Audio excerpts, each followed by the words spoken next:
Puro ka na lang kapalpakan. Saan bagay ka ba magaling? Hindi na kita maasahan sa mga bagay na gusto ko. Kasi wala kang alam. Hindi ko alam kung saan ka ba talaga nagmane. Anak ba talaga kita? Kasi ang tanga-tanga mo. Sorry Dad. Pakiusap, bigyan niyo pa ako ng isa pang chance. Pinapangako ko po na makukuha ko na rin ang lupang yon. Mapapalis ko sila ron. Ngayong buwan din. Nakaraang buwan ko pa narinig yan sa'yo eh.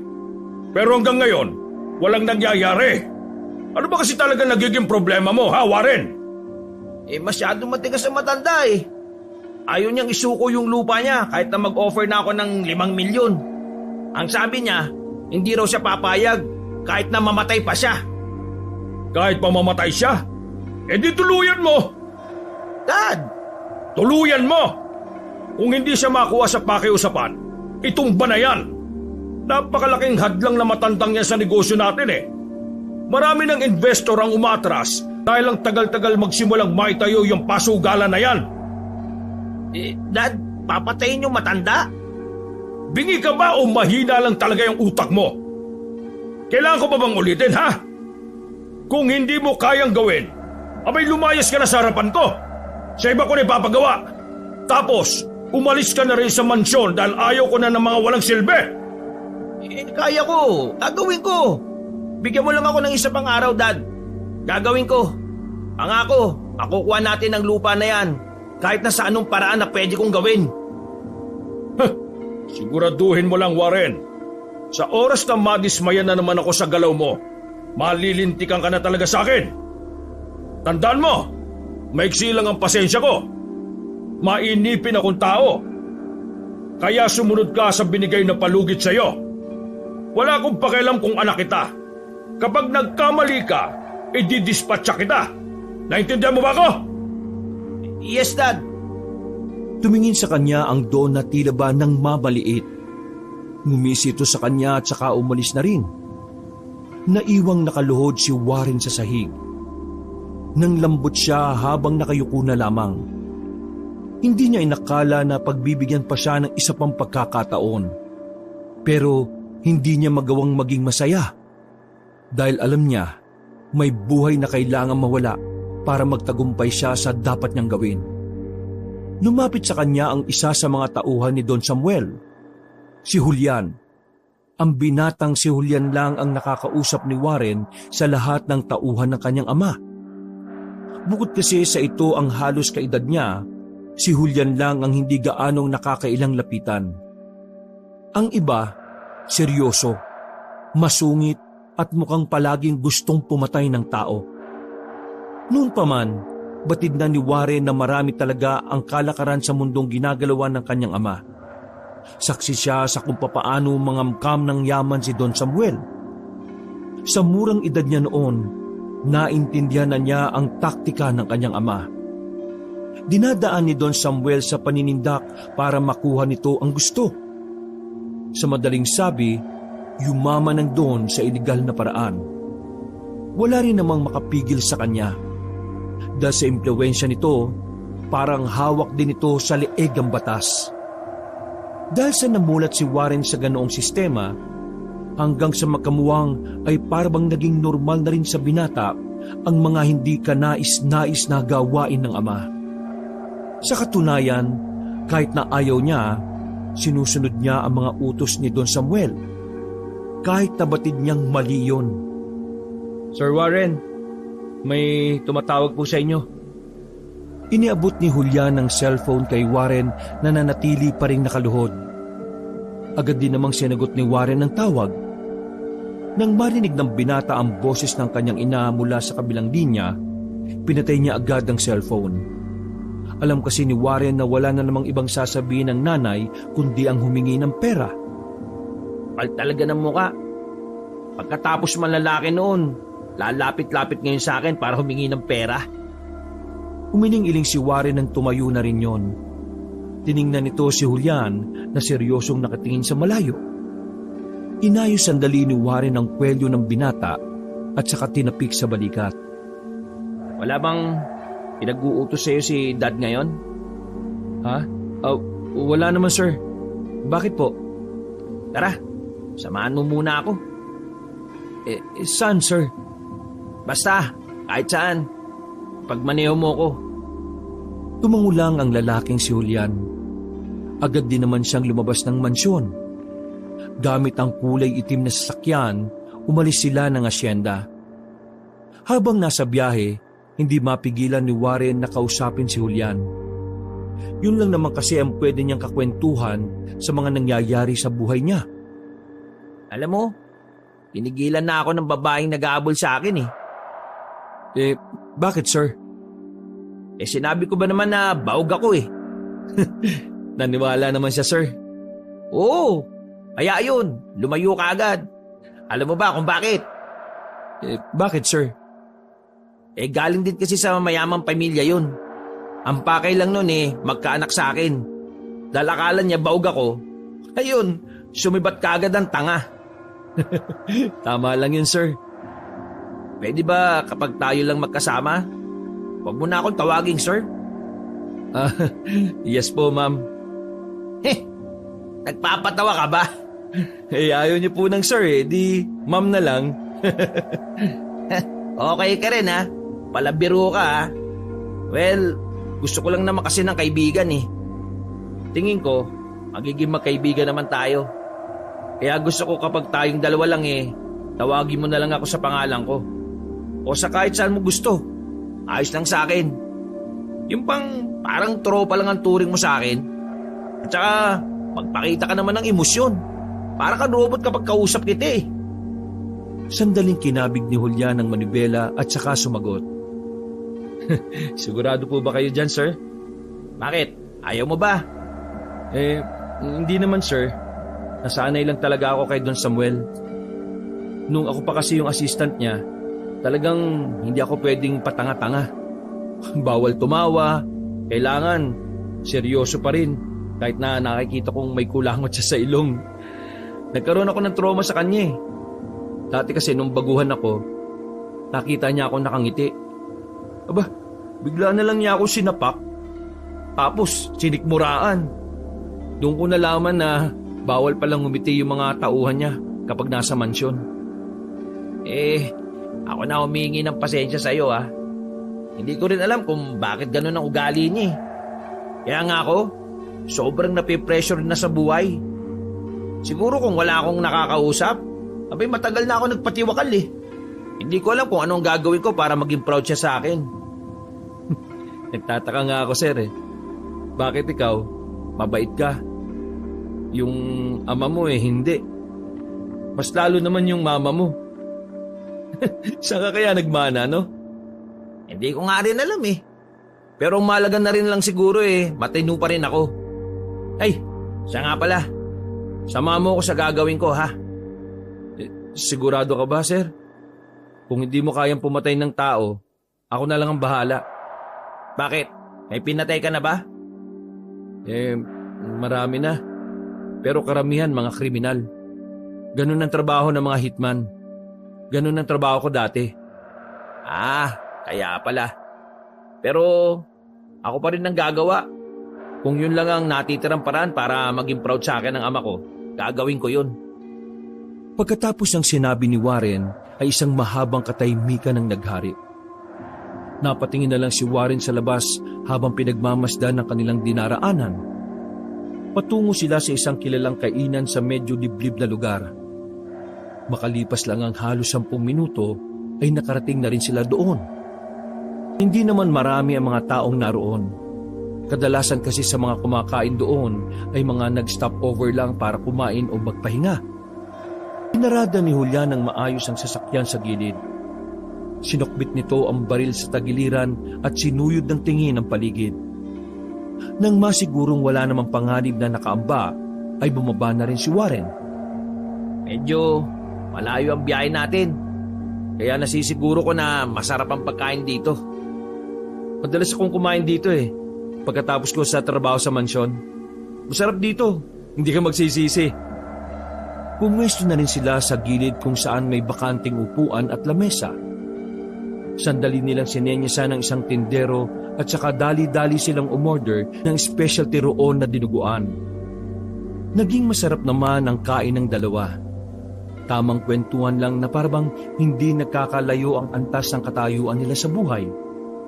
Sa mga puntong yon, komportable na ang isa't isa. Tila tropahan na lang ang turingan nila. Aalis na sana sila nang makita ni Warren ng isang matandang babae na napadaan sa kainan na yon. Nakilala niya ang matanda dahil ilang beses niyang kinausap yon. Oh, bakit? May problema ba? Yun, yung matanda na pinakikiusapan ko. Pero ayaw talaga pumayag. Gusto mo bang lapitan ko na? Tumba ko na? Hindi, wag. Ang kailangan natin, pirma niya o kaya thumb mark. Kahit na ano na makakapagpatunay na pumayag na siya. Meron na ako naisip na paraan na hindi niya na kailangan pang mamatay. Tumingin si Warren kay Julian. May kung anong ngiti ang bigla na lamang sumilay sa mukha nito. Hinayaan na lang muna niya ang matanda. Bumalik na lang sila sa loob ng sasakyan. Nalaman ni Warren na malapit lang pala ang tirahan ng matanda sa lugar na yun. Ganun pa man, mas pinili na lang muna ni Warren na umuwi. Hindi pa siya handa na gawin ang kanyang binabalak. Dakong 9:00 ng gabi na makabalik na sila ng mansyon. Wala ang kanyang ama. Sa pagkakarinig ni Warren, may pinuntahan na namang okasyon si Don Samuel. Kaya naman tumungo na lang ang lalaki sa kanyang kwarto sa itaas. Agad siyang nahiga at mabilis din namang dumalaw ang antok. Sa hindi inaasahang pagkakataon, biglang pumasok sa kanyang panaginip ang matandang babae. Nanlilisik ang mga mata noon at parabang gusto na siyang patayin. Nahihirapan ng huminga si Warren noong mga oras na yon. Mabuti na lang ay nagising siya dahil sa malakas na putok ng baril. Mabilis siyang napabangon. Tumingin agad siya sa orasan na nakadikit sa dingding. Mag-aalas 4 pa lang ng madaling araw.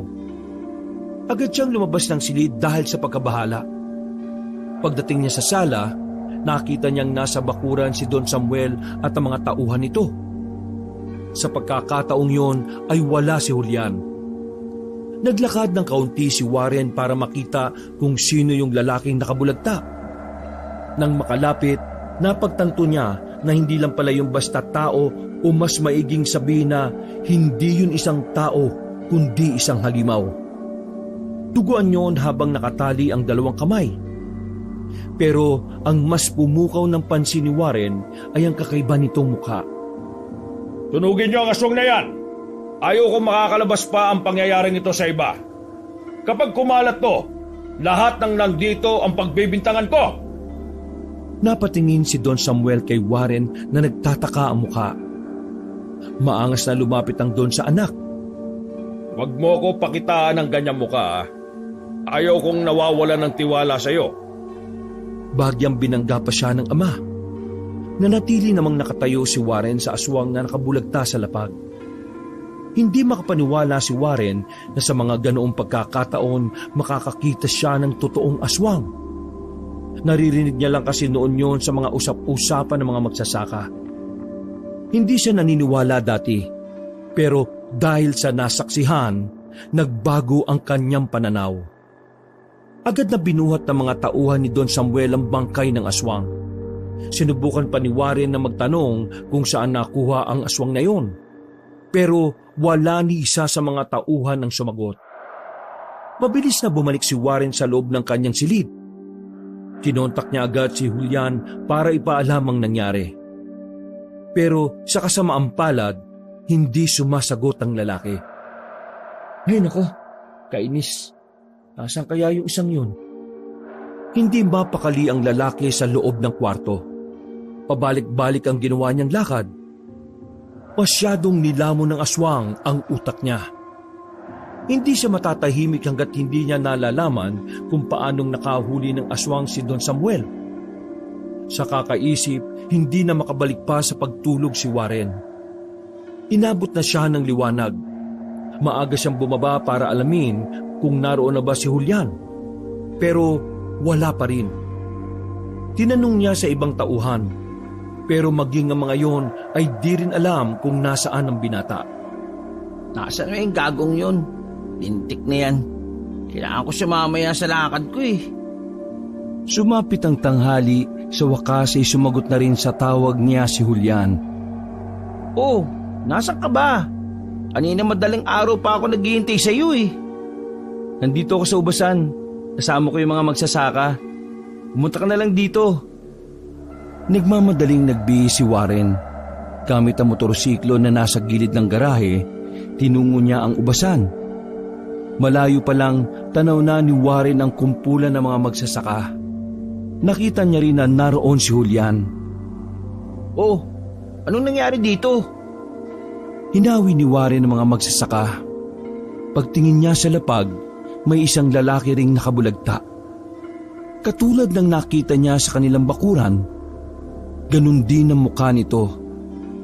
Kaya naman alam agad ni Warren na aswang ang isang yon. Naniniwala ka ba sa aswang? Kung hindi, maniwala ka na kapag sinabi kong aswang yan. Agad na hinila ni Warren ang binatang si Julian palayo sa mga tao. Sabihin mo nga sa akin, ano pa nangyayari? Kanina madaling araw nagising ako dahil sa isang malakas na putok. Nakita ko na lang sila dad sa bakuran na meron silang pinatay na aswang. Tapos ngayon, may aswang na naman? Ang totoo niyan, kaya hindi kita masagot sa tawag mo, yan ang inasikaso ko. Ngayon ko lang yan nadali. Kasama yan ng isang aswang na nahuli nila Don Samuel. Nakatakas yan eh, kaya sa akin na pinatrabaho. Saan yun nakita yan? Yung dalawang aswang, mga bagong pasok na magsasaka. Nalaman ni Don Samuel na aswang pala yun, kaya pinapatay niya kaagad. Teka, hindi ko alam na naniniwala pala si Papa sa mga ganyan. At saka, bakit parang galit na galit siya sa mga aswang? May alam ka ba tungkol dyan? Wala. Nagulat nga rin ako pagkasabi sa aking may papatayin akong aswang eh. Tingin mo, matagal nang may alam si Papa sa mga aswang? Hindi ko yung masasagot. Mag-6 na buwan pa lang naman akong nagtatrabaho sa kanya eh. Pero kung gusto mo, alamin natin. Wag na, ako na lang. Samahan mo na lang ako mamaya sa lakad ko. Ididispatch ako lang tong bangkay ng aswang, tapos maghahanda na rin ako. Sige, babalik na lang muna ako sa mansyon. Gulong-gulo ang utak ni Warren nung umagang yon. Bigla na lamang siyang naging interesado sa mga aswang. Malakas ang kutob niya na may kung anong ugnayan ng kanyang ama sa mga yon. Kitang-kita niya kasi sa mata ni Don Samuel kung papaano mandisik ang mga mata nito habang nakatingin sa bangkay ng aswang. Kaya naman, nang makabalik siya sa mansyon, agad niyang pinuntahan ang opisina ng kanyang tatay. Sakto naman nakaalis lang ni Don Samuel, kaya madali lang siyang nakapasok. Maingat niyang hinalungkat ang mga papel sa drawer at cabinet. Inisa-isa niyang lahat na makikitang dokumento na maaring may kinalaman sa mga aswang. Pero sa kasamaang palad, wala siyang mahanap kahit isa. Palabas na sana ng silid si Warren nang biglang bumalik ang kanyang ama. Nagmamadali siyang nagtago sa loob ng cabinet. Mula sa maliit na siwang, nakita niya ang ama na umupo sa harapan ng lamesa habang may kausap sa cellphone. Akala ko ba inubos mo na ang mga aswang na yan, Fuego? Bakit hanggang ngayon may aswang pa rin nakakalapit sa akin, ha? Gigil na gigil ang Don na nagawa pang sumuntok sa lamesa. Pinabalikan nila ako. Malakas ang kutob ko na gaganti na sila sa atin. Kung hindi ka lang sana tatanga-tanga, wala sanang ganito eh. Wala na sanang manggugulo ngayon. Kapag ginulo pa ako ng mga aswang na yan, ikaw ang papatayin ko. Naintindihan mo ba ako? Padabog na binaba ni Don Samuel ang cellphone nito. Sa sobrang inis ay binasag ng Don ang flower vase. Hindi ako papayag na hahadlangan nila ang pagyaman ko. Uubusin ko mga yan. Huminga ng malalim si Don Samuel. Biglang nagsalubong ang kilay nito nang mapansin na parang nagbago ang forma ng mga papel na nasa lamesa. Lumingon yon sa cabinet dahil sa hinalang may pumasok doon. Dahan-dahang lumapit si Don Samuel sa cabinet. Sobrang kaba naman ang nararamdaman ni Warren sa mga sandaling yon. Mabuti na lang ay dumating si Julian. Dahil doon, naibaling sa iba ang atensyon ng Don. Don Samuel, na-dispatch ako na yung isang aswang na nahuli ko ngayong umaga lang. Magaling!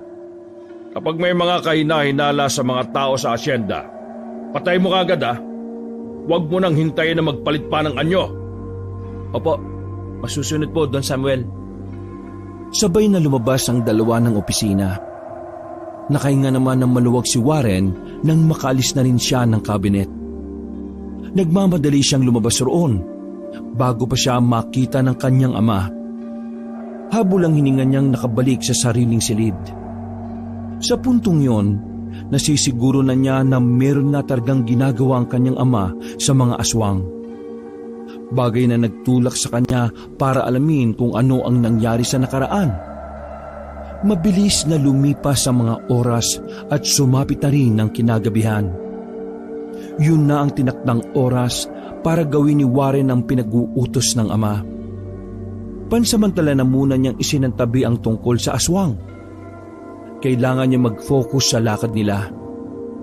Dahil kapag pumalyan na naman siya, dalawa ang maaari niyang bagsakan. Palayasin o kaya patayin. Handa ka na ba? Sigurado ka naman na gagawin mo to? Tanong ng binata habang nasa loob siya ng sasakyan. Nasa kalagitnaan na sila ng biyahe. Gagawin ko na to. Kapag hindi ko to ginawa, mahirapan ako malaman kung anong koneksyon ni Dad sa mga aswang. Talagang interesado ka sa mga aswang, ano? Oo eh. Malakas kasi ang inaala ko na may ginawa ang ama ko sa mga aswang. Kaya dapat magtagumpay ako sa misyong kong ito. Dito nakasalalay ang pananatili ko sa mansyon. Ano nga palang gagawin mo?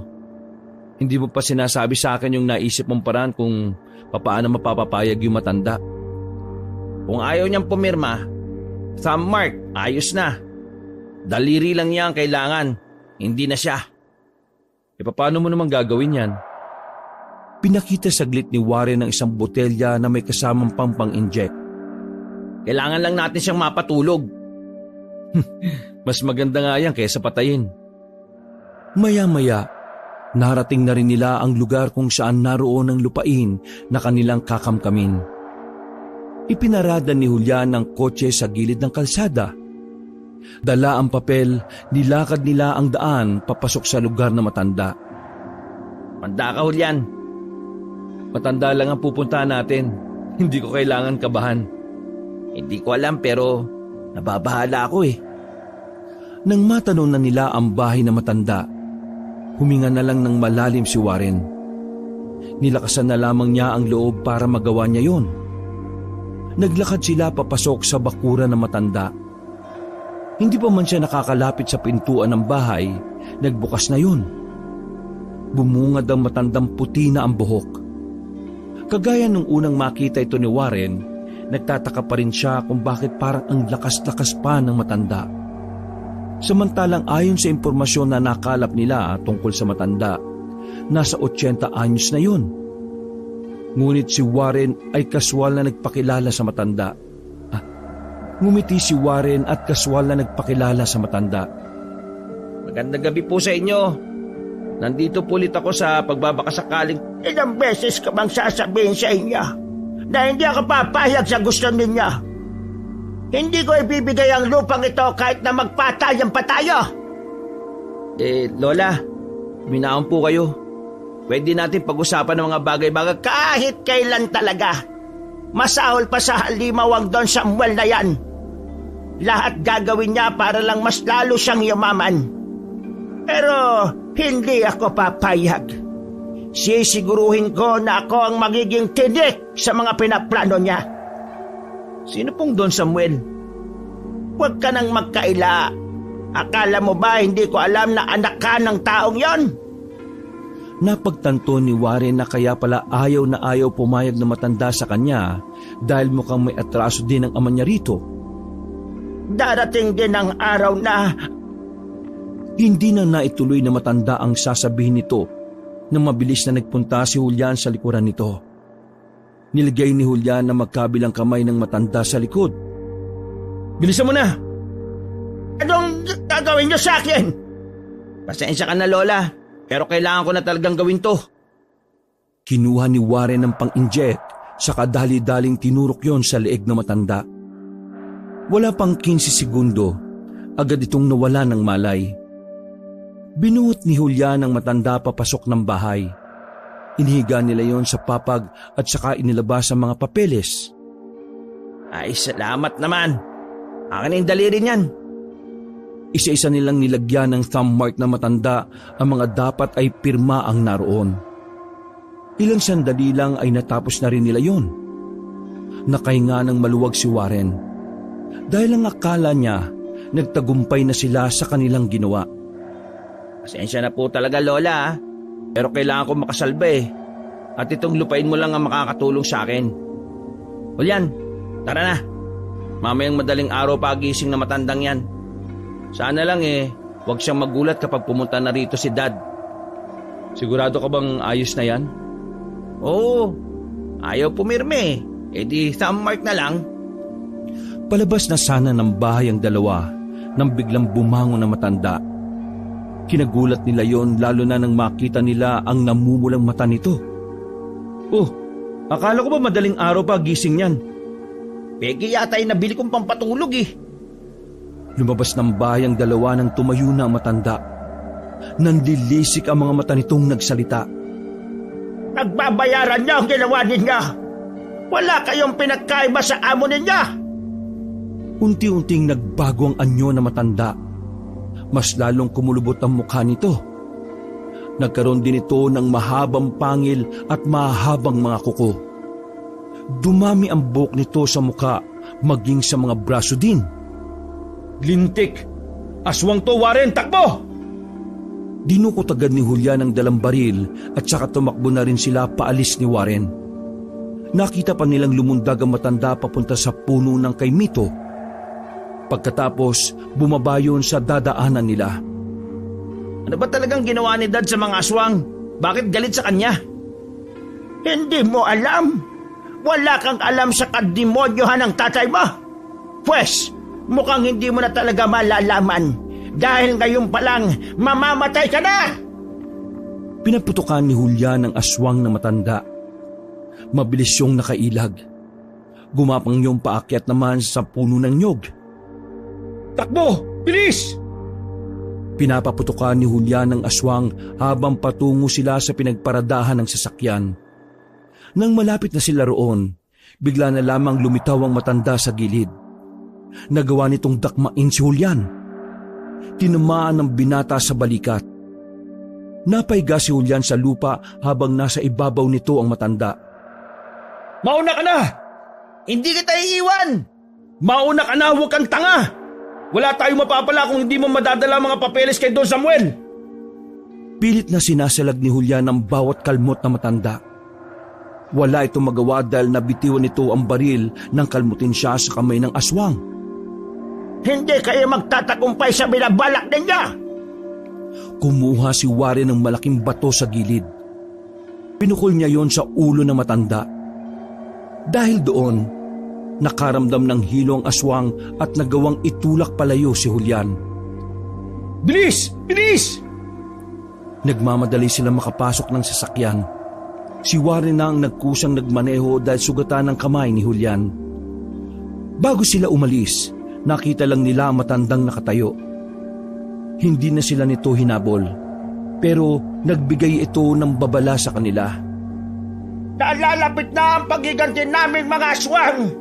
Magtatapos ang buhay niyong mga tao sa kamay namin! Pinaharurot na ni Warren ang sasakyan paalis. Mabuti na lang din ay wala silang nakakasalubong na ibang sasakyan kaya naman agad silang nakalayo roon. Hingal na hingal si Warren. Habang si Julian naman ay tinalian ng tela ang kamay nitong nasugatan ng aswang. Ano? Ayos ka lang ba? Huwag mo akong intindihin. Malayo naman to sa bituka eh. Lintik na yun ah. Hindi ko inaasahan na aswang pala'y matandang yun. Kailangan malaman ni Don Samuel ang tungkol sa matanda. Pero ang iniisip ko lang, paano kung hindi umalis ang matanda doon?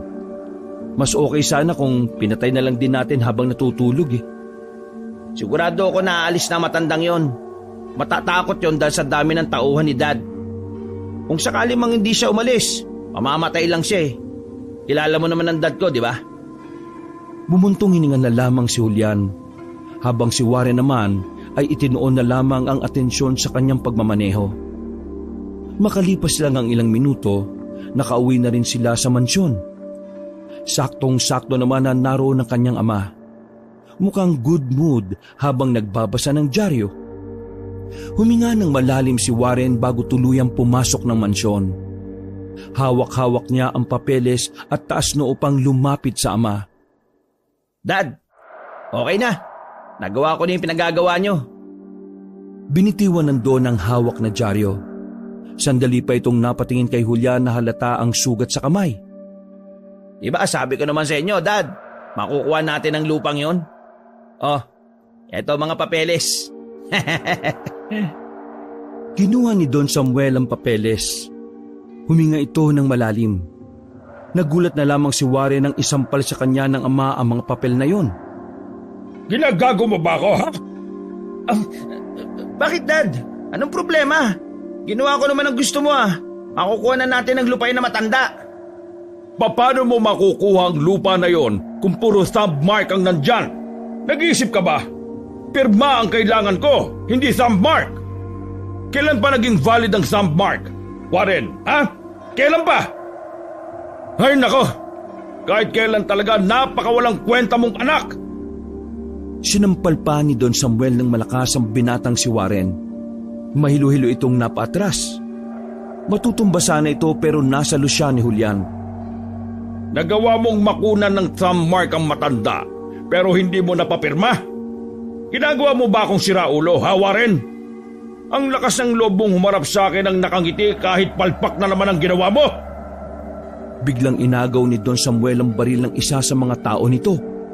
Itututok na sana nito ang baril kay Warren pero nagsalita si Julian. Aswang huy matanda. Natigilan si Don Samuel at tila naiiritang tumingin kay Julian. Anong sabi mo? Magkasama kami ni Warren nang puntahan namin yung matanda.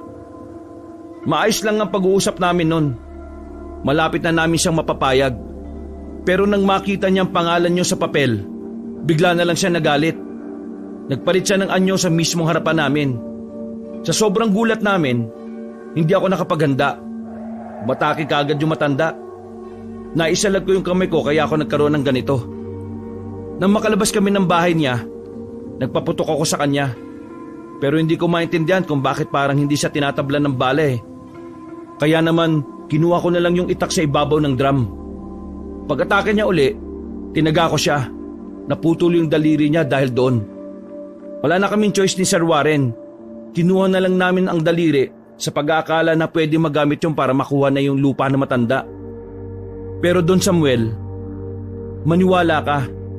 Malapit na namin siyang mapapirma. Pero bigla na lang siyang naging aswang eh. Kaya ang nagawa namin, gamit ang daliri niya, naglagay na lang kami ng thumb mark. Kasi akala namin pwede na yun eh. Kabado si Julian ng mga sandaling yon kung maniniwala sa kanya ang Don sa imbento niyang senaryo. Mabuti na lang nakatunog si Warren kaya ginatungan niya yun. Sorry Dad, pero ginawa ko naman ang makakaya ko para makumbinsi siya eh. Pero hindi ko lang talaga alam kung anong problema niya sa'yo. Nagalit siya bigla at naging aswang eh. Galit na galit siya sa'yo. Ang sabi niya pa, pagbabayarin ka raw niya sa lahat ng ginawa mo sa kanila. Galit ang mga aswang sa'yo, Dad. Hindi ko alam kung bakit. Don Samuel, mawalang galang na ho ah. Pero sa palagay ko, mas kailangan nating unahing iligpit yung matanda dahil bantayon sa seguridad ninyo. Nalihis ang usapan ng mga oras na yon. Kitang-kita ang pagiging tensyonado ng Don. Sa mga narinig niya, hindi nito maiwasang hindi kabahan. Napalunok yon ng laway at biglang pinagpawisan ng noo. Patunayan niyo sa akin na totoo ang sinasabi niyong dalawa.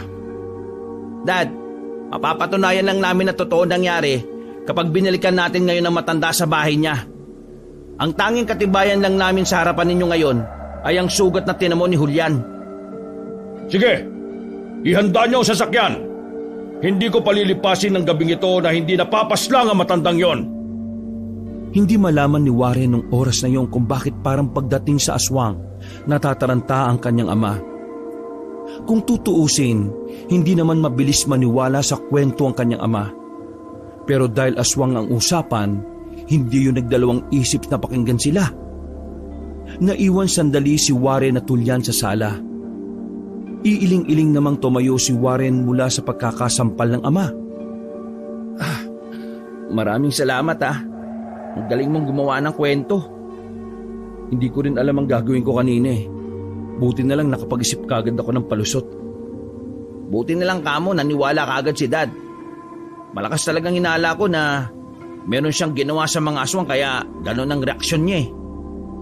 Malalaman din natin kung ano yon. Tara na, baka makalata pa si Don Samuel. Pinangunahan ni Warren na tulyan ang pagpunta sa kinaroroonan ng matanda. Pagkarating nila roon, inabutan nilang bukas ang bahay. Habang hawak ang mga baril ay marahan silang pumasok ng bakuran.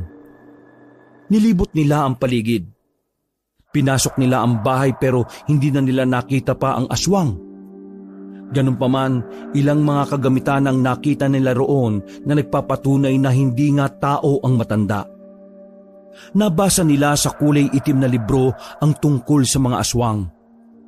Bukod pa ron, meron din silang mga nakitang larawan ni Don Samuel na parabang pinapahiwatig doon na matagal na talagang pinagpaplanuhan ang gagawing pagpaslang sa Don. Don Samuel, mukhang noon pa man pinag-aanda na nila ang pagiganti nila sa inyo. Dad, ano ba talagang ginawa niyo sa mga aswang? Bakit kanila gustong Manahimik ka! Wala akong ginawa sa kanila! Namumula ang mukha ni Don Samuel at nanginginig pa ng bahagya ang kamay. Hindi na nito maitago ang pangamba. Kitang-kita sa mata ng Don na meron talaga itong tinatago. Kayong lahat, wala kayong palalapitin o papapasukin sa asyenda na hindi kilala ha? Kapag may nagpupumilit, patayin kagad! Lahat ng hindi pamilyar, ituturing na aswang! Huminga muli ng malalim ang Don at saka inayos ang kwelyo. Lumunok ito ng laway na parabang yun ang papawi ng kanyang uhaw. Ulyan, sunugin niyo itong bahay na to! Pasusunod, Don Samuel! Nagmamadaling umalis si Don Samuel. Nauna na itong sumakay sa itim na kotse at saka mabilis na humarurot. Walang ititira na kahit ano ha! Magiging abo ang lahat ng nandito! Agad na kumilos sa mga tauhan, habang si Warren naman ay nasa gilid lang. Kabado rin siya sa mga nangyayari. Ayon kasi sa obserbasyon niya sa kanyang ama, nakikita niyang unti-unti yung binubunyag ng mga kilos nito. Kinababahala lamang ni Warren, kasama siya sa mamamatay kapag gumanti na ang mga aswang. Mga ilang sandali lang, pinaliyab na nila ang bahay. Habang pinapanood nila na natutupok ang bahay na matanda, biglang pumasok ang ideya sa utak ni Warren. Ulyan, may mga kontak ka ba sa mga business partner ni Dad? Mula nang hindi ako sumasama sa kanya, wala na akong access sa mga nakakasalamuha niya eh. Bakit? Kailangan ko makausap si Don Fuego. Malakas ang kutob ko na meron siyang nalalaman sa ginawa ni Dad nun. Narinig ko sila magkausap sa phone Kaya sigurado akong masasagot ni Don Fuego ang mga tanong ko. Bakit ba gusto mong malaman ang ginawa ni Don Samuel nun? Kung sakaling malaman mo nga, ano naman ang gagawin mo? Hindi ko alam. Siguro dahil gusto ko lang na makilala kung sino ba talaga siya. Dahil mula nang yumaman kami, pakiramdam ko ibang tao na siya Alam ko kung saan nakatira si Don Fuego. Dahil minsan na akong isinama ni Don Samuel doon. O sige, samahan mo ako. Tumango si Julian. Sakay ng itim na sasakyan ay umalis na rin silang dalawa. Hindi na nila naisip na umuwi ng mansyon. Pakiramdam kasi ni Warren noong mga oras na yon ay kailangan na niyang makausap si Don Fuego. Halos 1 oras din ang kanilang binyahe. Kung saan saang liblib na lugar na rin sila dumaan. Kalaunan, nakita na rin nila ang bahay ni Don Fuego. Malayo pa lang, nakikita na ni Warren na parang medyo madilim sa mansyon nandun. Hindi yun kagaya ng sa kanila na halos bawat paligid ay may ilaw. Sigurado ka bang dyan nakatira si Don Fuego? Mukha namang abandonado ah. Kung tama ako ng pagkakakilala, hindi yan ang pinakabahay niya. Dumadalaw lang siya dyan paminsan-minsan. Ganyan talaga ang bahay ng mga taong may ginagawang iligal. Madalas, nakatirik sa mga liblib. Naglakad na rin sila palapit. Sa madidilim na parte lamang sila dumaan dahil ayon kay Julian, maraming nagbabantay doon. Pero habang papalapit sila, napansin nilang parang walang tao sa labas ng gate. Para makumpirma, dahan-dahan silang lumapit. Dito na nila nakita na nakabulagta ang dalawang gwardya sa gilid.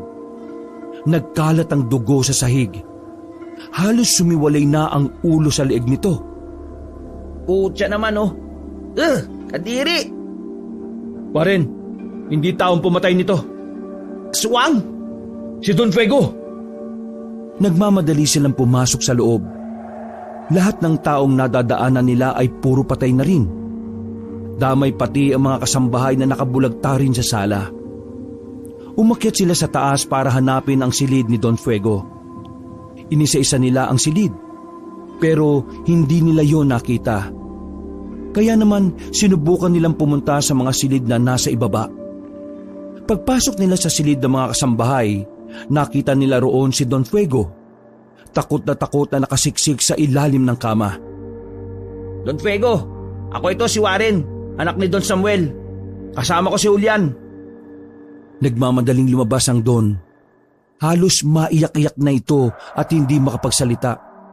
Kaya naman pinakalma na muna nila ang matanda. Nahimasmasan din yun matapos lang ang ilang minuto. Don Fuego, sabihin mo nga sa akin, ano nangyari dito? Bakit patay na yung mga tao mo? Ang mga aswang, sila ang may gawa ng lahat ng ito. Naniningil na sila. Babawiin na nila ang nawala sa kanila. Warren, nasa panganib din ang buhay ng papa mo. Si Don Samuel ang dahilan ng matindi nilang galit. Hindi ko po kayo maintindihan eh. Pwede bang sabihin nyo sa akin kung ano ba talaga ang nangyari nun? Kung ano ba talaga ang kasalanan ni Dad sa mga aswang? Bumuelo ng malalim na paghinga ang matandang si Fuego saka nagkwento. Noong nagsisimula pa lang kami ng papa mo sa negosyo, natuklasan namin ang isang kuweba na malapit sa paanan ng bundok. Hindi ko matandaan kung bakit kami pumasok noon. Pero natuklasan namin na doon naninirahan ng mga aswang. Nung una, wala naman kaming pakialam sa mga aswang. Kasi wala naman kaming mapapala sa kanila. Pero nang makita namin na may itinatago silang yaman, hindi kami nagdalawang isip na kunin ang mga yon. Pero hindi ang mga gintong yon ang gusto nilang maibalik, kundi ang puso ng mga aswang. Yun ang dahilan kung bakit sila nagbabalik ngayon. Oh? Puso ng mga aswang? Ang puso ng mga aswang, para siyang itlog pero kulay itim. Nakalagay yon sa garapon. Nang ikonsulta namin yon sa albularyo, nagdadala raw ng swerte sa negosyo ang puso ng mga aswang. Dahil doon, itinago ni Don Samuel ang puso ng mga aswang. At hindi nga kami nagkamali. Bigla na lang lumago ang negosyo niya, pati na rin ang sakin. At para hindi na kami mahabol ng mga aswang, inutusan ako ng papa mo na ipamasaker ang mga aswang sa kuweba. Akala ko tapos na sila, kasi pinasabog namin ang kuweba na yon. Pero hindi ko inakala na may mga nakatakas pa pala. At ngayon, nagbabalik sila para sa puso ng mga aswang. At para makaganti sila sa amin, papaslangin nila kami. Lahat ng tao sa asyenda at ng mga baryong nasasakupan ni Don Samuel. Dumaloy ang kakaibang kaba sa sistema ni Warren sa mga pagkakataong yon. Hindi siya makapaniwala na ganun kalala ang ginawa ng kanyang ama. Sabihin nyo nga sa akin, alam nyo ba kung saan nakalagay ang puso ng mga aswang? Hindi. Mula nang mapa sa kanya yon, hindi ko na yon nakita pa. Pero sigurado ako na itatago yun ni Don Samuel na malapit lang din sa kanya. Sa mansyon. Pwedeng nasa loob lang yun ng mansyon. Warren, mag-iingat kayo. Mas nakakatakot si Don Samuel kumpara sa mga aswang. Wala siyang sasantuhin, kahit ikaw. Kaya huwag kang papahuli sakaling makuha mo na ang puso ng mga aswang. Hindi siya magdadalawang isip na paslangin ka. Maraming salamat po sa mga sinabi nyo. Sa ngayon, sumama kayo sa amin. Hindi ka naligtas dito. Siguradong babalik ang mga aswang dito para hanapin ka. Mabuti pa nga. Nagpapasalamat din talaga ako at dumating kayo. Kasi kung hindi, baka... Ha? Bigla silang nakaramdam ng malalakas na kalabog sa sala. Binarha naman kagad ni Warren at Julian ng lamesa ang pintuan. Sa likuran, may daan doon. Tara, sumunod kayo sa akin, bilis! Tumakbo sila patungo sa likuran ng mga silid na yon. Sinuri muna ni Julian kung may aswang sa labas. Nang masiguro na wala naman, ay mabilis silang tumakbo paalis. Nasa likuran lang nila ang Don nang biglang marinig nila ang mabangis na angil. Paglingon nila sa likuran, nagulat na lang sila nang biglang dagitin ng aswang si Don Fuego. Pinagbababaril ni Julian ng aswang pero dahil sa bilis nitong makalipad palayo, hindi na nila nagawa pang bawiin ang Don. Kailangan na nating umalis. Wala na tayong magagawa para sa kanya. Anak ng tinapay naman oh. Umiiling-iling na tumakbo si Warren at Julian. Pero bago nila marating ang kinaroroonan ng kanilang sasakyan, may dalawang aswang ang bigla nilang lumitaw sa gilid ng sasakyan. Sa likod ka lang! Pinagbababaril ni Julian ang dalawang aswang. Medyo nahirapan ang binata na matamaan yon dahil sa masyadong malikot ang mga yon.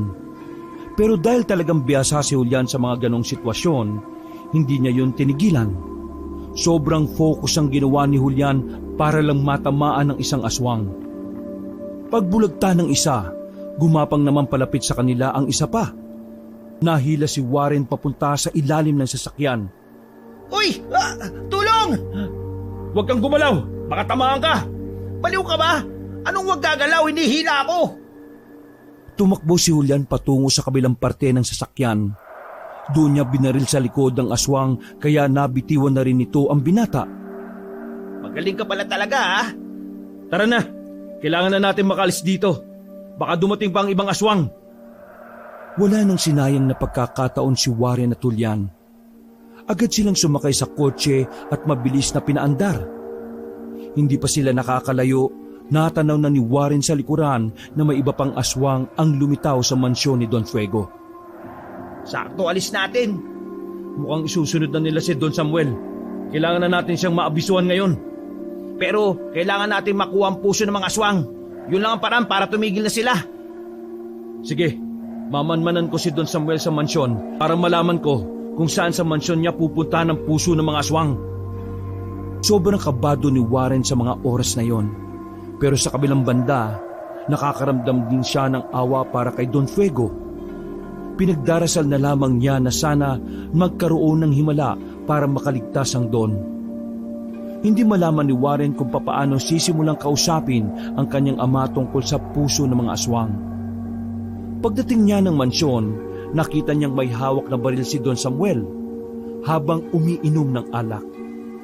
Sinenyesan siya ni Julian na ipagpaliban na lamang nakausapin si Don Samuel at baka siya ang maputukan.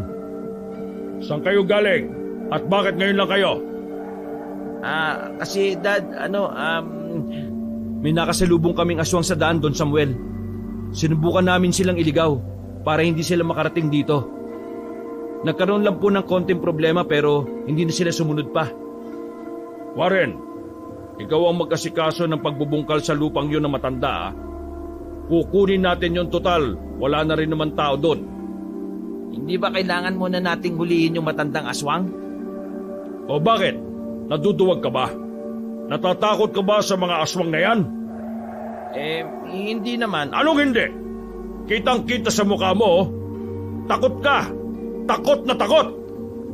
Hinawakan ni Don Samuel sa kwelyo ang binatang si Warren at saka tinulak ng malakas. Bakit ka matatakot sa mga aswang na yan? Aswang lang yung mga yan. Mas nakakalamang ang tao. Tayo, marami tayong gamit. at pera na pwedeng gamitin na pamatay sa kanila. Kaya ikaw, bakit ka natatakot, ha? Natatakot ako para sa kaligtasan nyo, Dad. Ha? Anong pinagsasasabi mong animal ka? Iniinsulto mo ba ako? Anong tingin mo sa akin, tanga? Duwag na katulad mo! Dad, nagpaparamdam na silang lahat.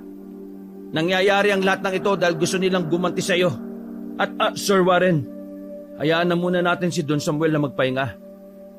Huwag mo na siyang... Hindi na naituloy ni Warren ang sasabihin niya nang marasyang dinakma ng ama at sinampal ng malakas. Sa lakas ng sampal ay napasubsob na naman si Warren sa sahig.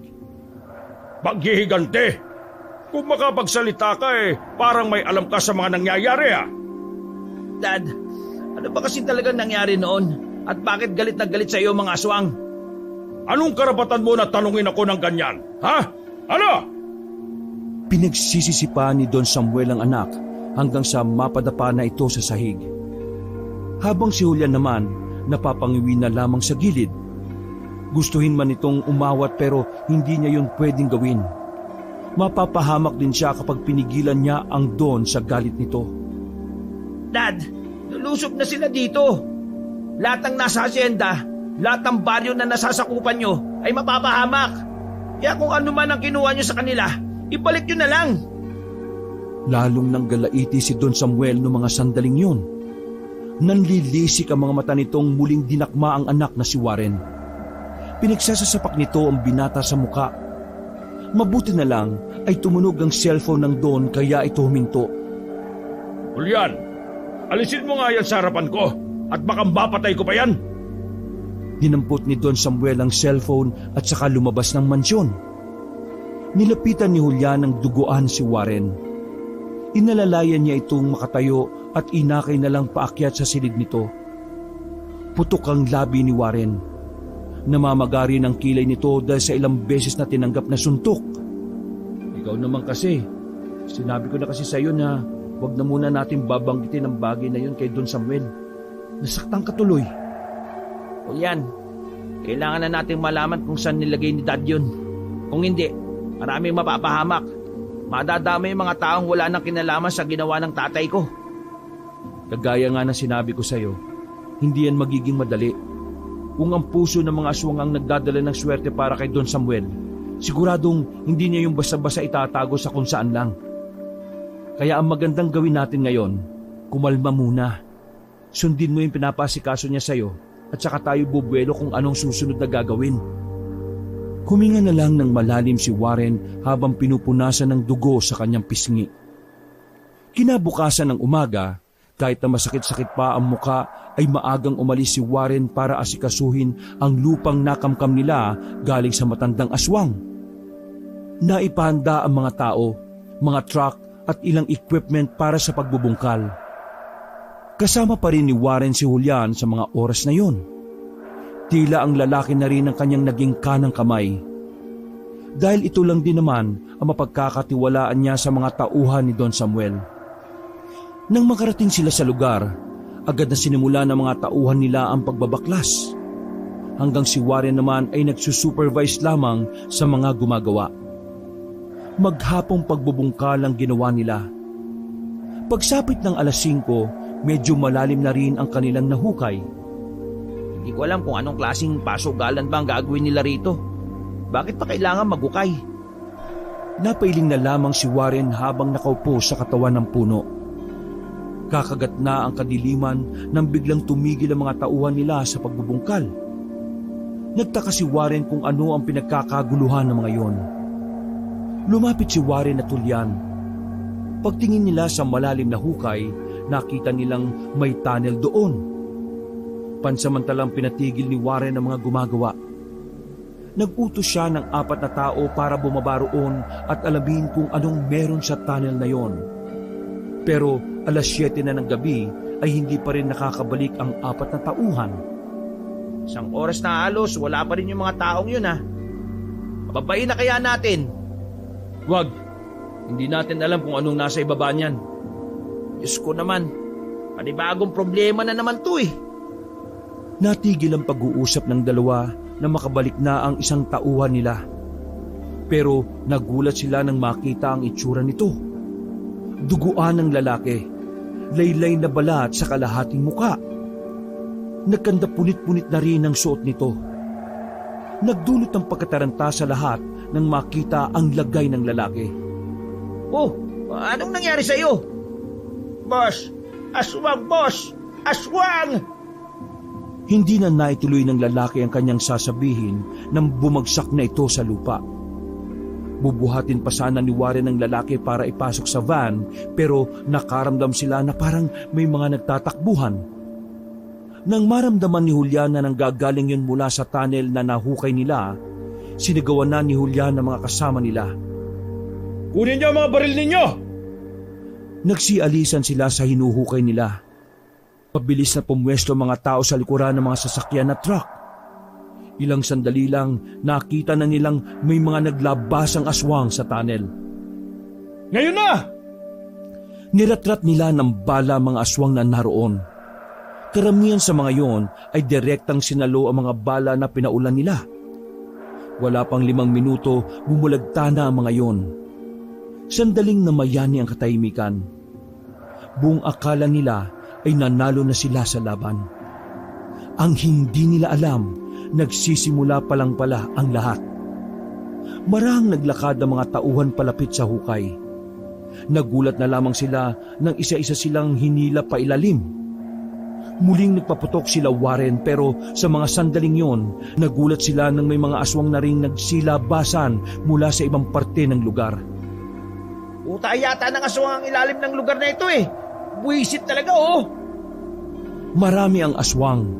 Di hamak na triple ang bilang nito kumpara sa kanila. Kahit na baril ang ginagamit nilang armas, hindi nagiging madali sa kanila ang oras na yon. Bukod sa may kadiliman ng sulok-sulok, mabibilis at talaga namang maliliksi ang mga aswang.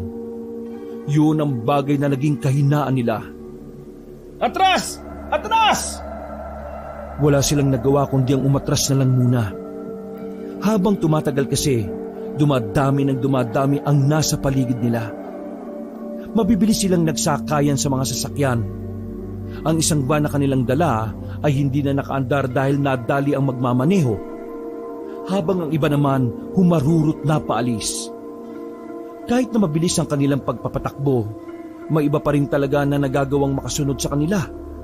May mga aswang na lumilipad, at kahit ang ibang gumagapang lang ay parang kasing bilis ng motorsiklo. Warren, ikaw magmaneho. Babarilin ko yung mga humahabol sa atin. Nakipagpalitan ng pwesto si Warren kay Julian. Nilusot naman ni Julian ang kalahati ng katawan niya sa bintana. Gamit ang mahabang baril ay niratrat niya ang mga aswang na nakakapit sa sasakyan ng mga kasama nila. Asintado si Julian kaya madali niyang tinatamaan ng mga yon. Ginawa niyang triple ang bilis ng takbo ng sasakyan. Wala na silang pakialam kung saan sila sumalpok.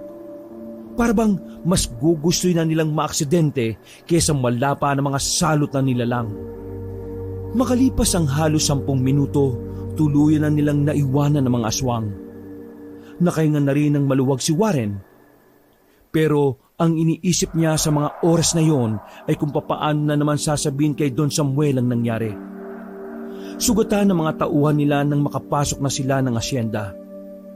Pagdating nila ng mansyon, nakita kagad nila ang Don na nasa dining area. Nagmamadaling lumapit sa kanila si Don Samuel na halatang iritado. Dad, yung inuukay nating lupain ng matanda, pugad ng mga aswang. Napanganga ang Don sa narinig. Kitang-kita sa mukha nito ang takot na pilit kinukubli sa pagkukunwaring galit. Anong pugad ng aswang? Matagal nang walang pugad ang mga yan dito. Kung ayaw mong Tingnan mo na lang ang mga tao natin sa labas, Dad. Sila na lang ang mga natira.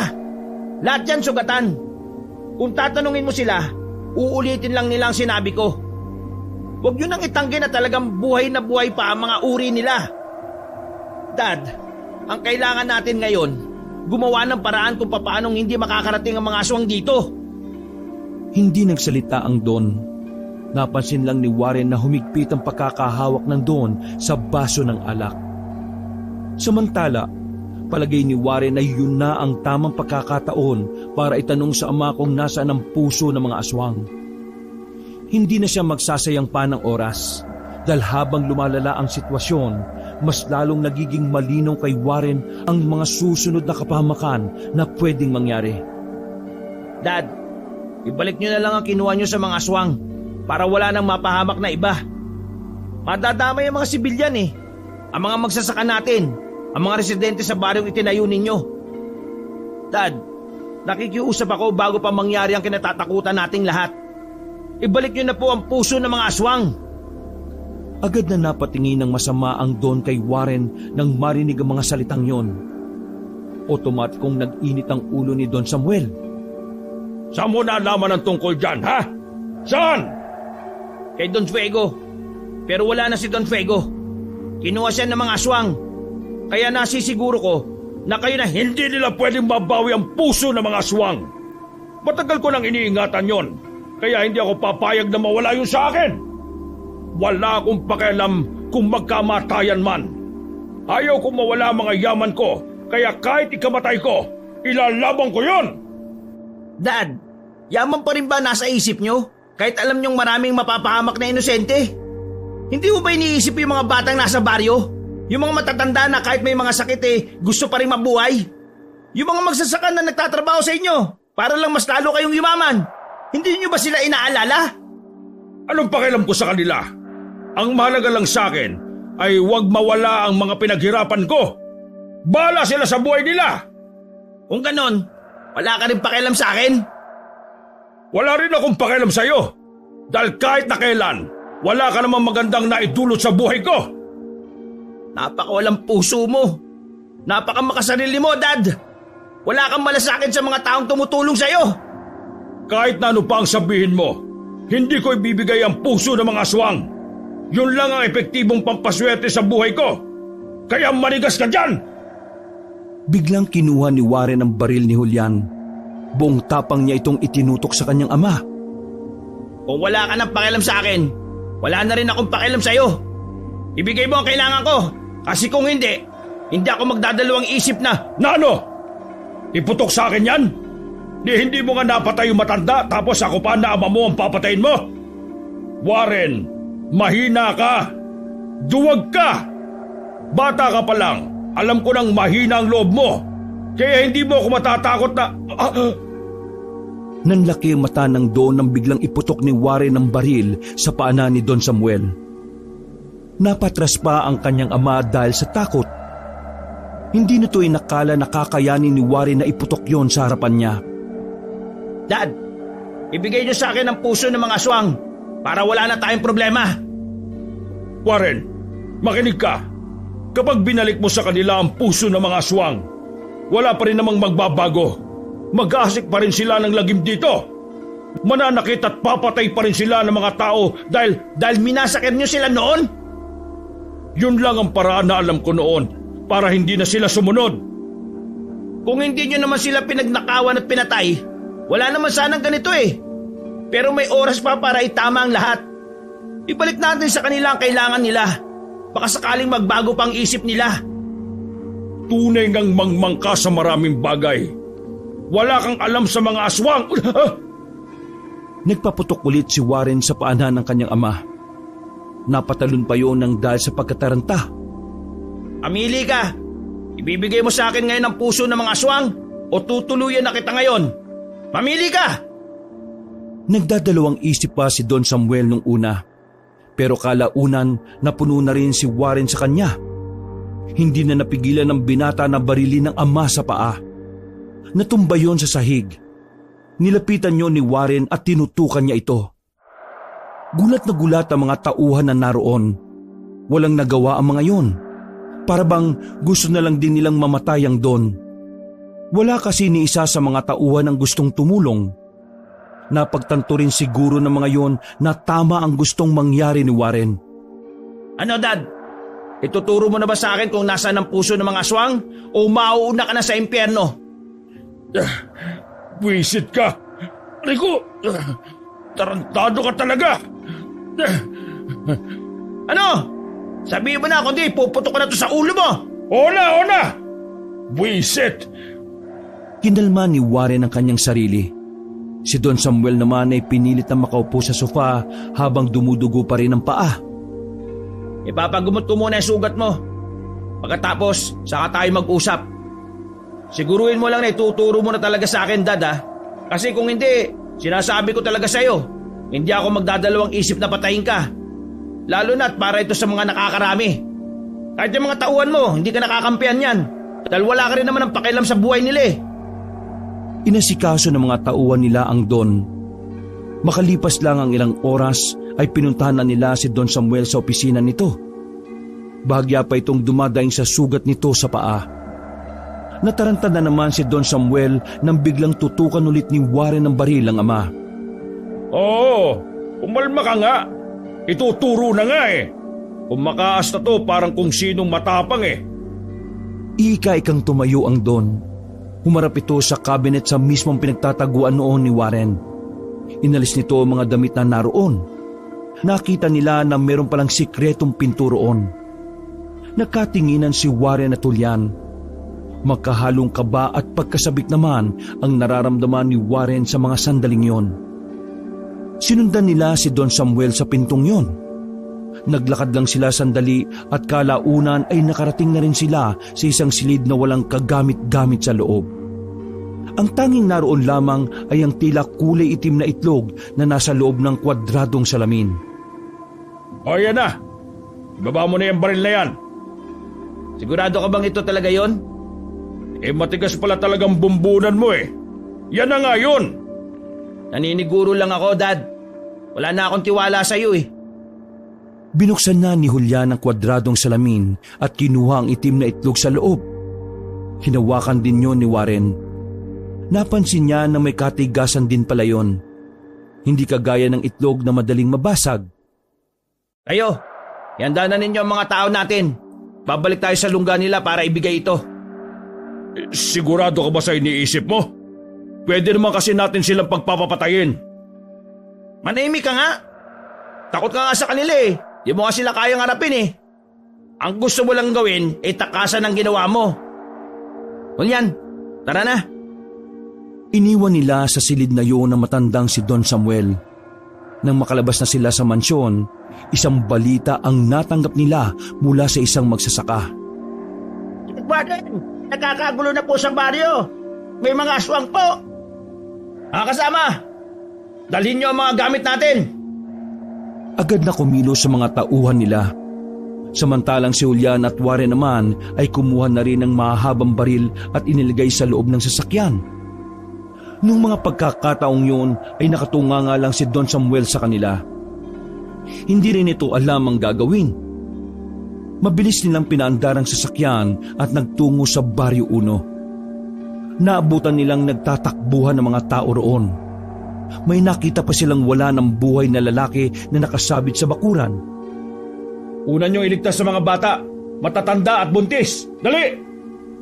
Makakahalong putok ng baril at mga hiyaw ng aswang ang maririnig sa buong baryo. Hindi pa nagtatagal ang laban nang ibabaw na ang lakas ng mga aswang. Halata ang pagiging tagilid ng mga tauhan ni Warren. Hindi na umuubra ang mga baril sa mahahabang kuko ng mga aswang. Isa pa, pinatay na rin ng mga aswang ang mga ilaw sa buong baryo. Kaya naman naging pahirap yon para sa puwersa nila Warren. Naisip ni Warren na kung itutuloy pa nila ang laban, hindi niya kayang makita na mamatay ang mga tao sa paligid niya nang wala siyang nagagawa. Julian, akin ang puso ng mga aswang, bilis! Mabilis na binigay ni Julian ang puso ng aswang at sabay silang umakyat sa bubong ng bahay. Nagsisisigaw siya roon para makuha ang atensyon ng mga aswang. Sa akin ang puso ng mga aswang! Nang itaas niya ang bagay na yun, ay biglang tumigil ang mga aswang sa pakikipaglaban. Sabay-sabay yung napatingin sa kanya. Inabisuan din muna ni Julian ang mga kasama nila na itigil ang putukan. Makinig kayo sa akin, mga aswang! Nandito ako para isauli itong tinatawag yung puso ng mga aswang.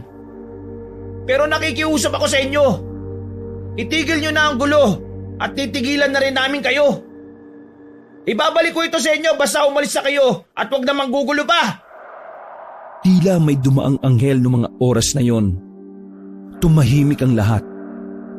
Maya-maya pa, isang matandang babae ang nakita nila na nasa kabilang bubong. At ang matandang yon ay ang matanda na inagawan nila ng lupa. Totoo bang yan ang tinuturing namin puso? Ito ang kinuha sa inyo ng ama ko. Maraming taon na ang nakakalipas. Ibabalik ko na ito sa inyo. Kaya pakiusap, huwag niyo nang saktan ng mga inosenteng tao sa baryo na ito at sa asyenda. Tumalo na matanda sa mismong bubong na kinatatayuan nila Warren. Marahan itong lumapit sa kanila. Naglakad din naman si Warren ng bahagya. Ibibigay na sana niya ang puso ng mga aswang nang biglang makarinig sila ng malakas na pagsabog. Mabilis na lumayo ang matanda at hindi na nito nakuha pa ang itim na itlog. Naghagis pala ng ilang bomba si Don Samuel sa mga aswang. Nadamay din ang ilang tauhan nila. Akala nyo ba papayag ako na mabalik sa inyo yan? Hindi! Ako pa rin ang maghahari dito! Maraming dalang bomba si Don Samuel at pinagbababato niya lang yon sa kung saan-saan. Kung sino-sino na lang ang tinatamaan. Maging sila Warren at Tulyan ay napilitan na lang ding umalis doon. Wisit talaga tong tatay ko. Pahamak kahit kailan eh. Warren, mukhang kailangan mo na magpaalam kay Don Samuel. Nang muling lingunin ni Warren ang kinaroroonan ng ama, nakita niyang dinudumog na yon ng mga aswang. Parang baboy lang yon na kinakaukaw ang tiyan at pinaghihiwa-hiwalay ang paa at kamay at ang buo nitong katawan. Umiiling na lamang si Warren sa mga pagkakataong yon. Kailangan na nating umalis dito. Papatayin na rin nila tayo kahit ibigay pa natin ang puso ng mga aswang na yan. Doon, tara! Nagmamadaling tumakbo ang dalawa paalis ng baryong yon. Hindi na nila alam ang gagawin kung papaanong tatalunin ng mga aswang. Dahil halos lahat na ng kanilang mga tauhan ay mga patay na rin. Habang tumatakbo, inahabol sila ng mga aswang. Walang balak ang mga nilalang na yon na buhayin pa sila. Napatigil sila nang biglang humarang ang matandang babae at ang iba pa nitong mga kasama. Ibigay niyo sa amin ang bagay na yan! Noong mga sandaling yon, ramdam ni Warren at na talagang walang mangyayari kahit na ibigay niya pa yon. Pero bigla na lang din niyang napagtanto ang isang bagay na nagbigay sa kanya ng bagong pag-asa. Kano ba kahalaga ang bagay na ito para sa inyo?